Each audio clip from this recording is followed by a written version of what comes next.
Chers frères et sœurs, bonjour. Je viens de traduire une déclaration de Monseigneur Thomas Tobin aux USA. Voici ce qu'il dit. La déclaration du pape contredit clairement ce qui a été l'enseignement de longue date de l'Église sur les unions de même sexe. L'Église ne peut pas soutenir l'acceptation de relations objectivement immorales.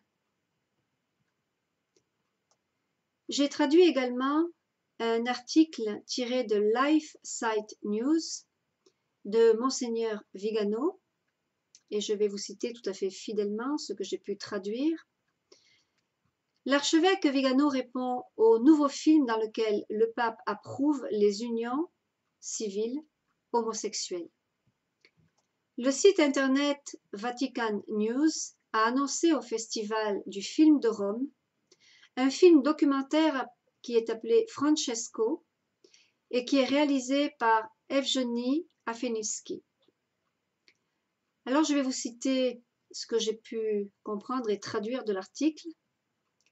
Ce documentaire, selon ce qui a été rapporté par Catholic News Agency et American Magazine, rend public plusieurs déclarations de Jorge Mario Bergoglio sur le thème de l'homosexualité. Eh bien, parmi les différentes déclarations, ces deux sont particulièrement déconcertantes. Les homosexuels ont le droit de faire partie de la famille, ils sont enfants de Dieu et ont droit à une famille. Personne ne devrait être expulsé ou rendu misérable à cause de cela. Ce que nous devons créer, c'est une loi sur l'union civile. De cette façon, ils seront légalement couverts. Je me suis levée pour cela.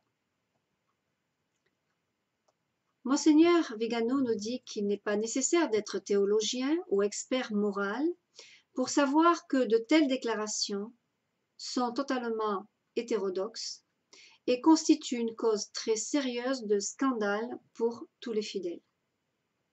Mais attention, ces mots constituent simplement la énième provocation par laquelle la partie ultra-progressiste de la hiérarchie veut astucieusement provoquer un schisme, comme elle l'a déjà essayé de le faire avec l'exhortation post-synodale à Maurice Laëtissier. La modification de la doctrine sur la peine de mort, le synode panamazonien et la Pachamama et la déclaration d'Abu Dhabi qui a maintenant été réaffirmée et aggravée par l'encyclique Fratelli Tutti, tous frères.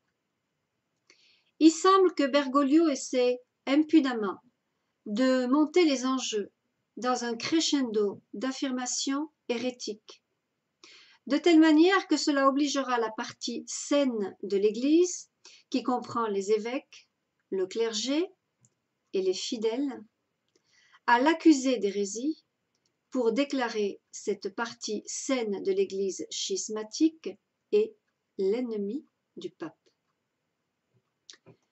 Jorge Mario Bergoglio tente de forcer certains cardinaux et évêques à se séparer de la communion avec lui, obtenant ainsi non pas sa propre déposition pour hérésie, mais plutôt l'expulsion des catholiques qui veulent rester fidèles au magistère éternel de l'Église. Ce piège aurait pour but, dans les intentions présumées de Bergoglio et de son cercle magique, de consolider son propre pouvoir au sein d'une Église qui ne serait que nominalement catholique, mais en réalité serait hérétique et schismatique.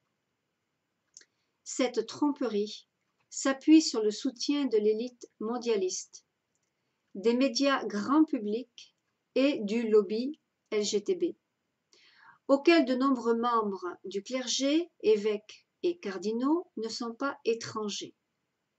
De plus, n'oublions pas que dans de nombreux pays, il existe des lois en vigueur qui punissent pénalement quiconque considère la sodomie comme répréhensible et coupable, ou qui n'approuvent pas la légitimation du mariage homosexuel, même s'ils le font sur la base de leur credo.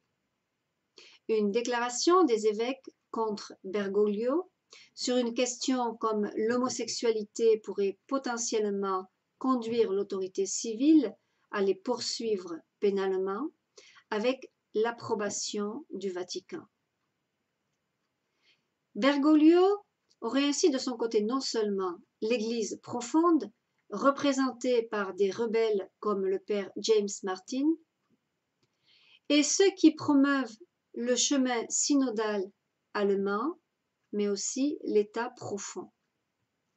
Il n'est pas surprenant que, dans le documentaire, il y ait également une approbation du candidat démocrate à la prochaine élection présidentielle américaine, ainsi qu'une condamnation déconcertante de la politique de l'administration Trump, qui est accusée de séparer les familles qui veulent entrer aux États-Unis illégalement, alors que la réalité est que le président est confronté à la traite des êtres humains et à la traite des mineurs.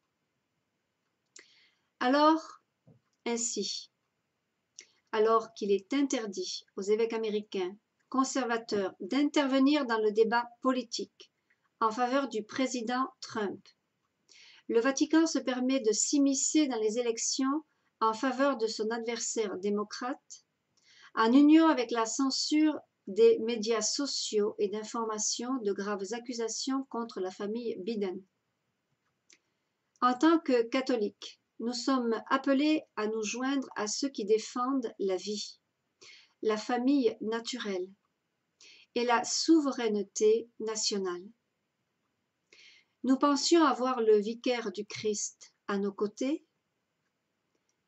Nous reconnaissons douloureusement que, dans cet affrontement d'époque, celui qui devrait guider la barque de Pierre a choisi de se ranger du côté de l'ennemi pour la faire couler. Rappelant le courage des saints pontifes pour défendre l'intégrité de la foi et promouvoir le salut des âmes, on ne peut qu'observer quantum mutatus ab illis, c'est-à-dire combien c'est différent d'autres fois. Voilà, signé par Carlo Maria Vigano, archevêque. Que Dieu vous bénisse.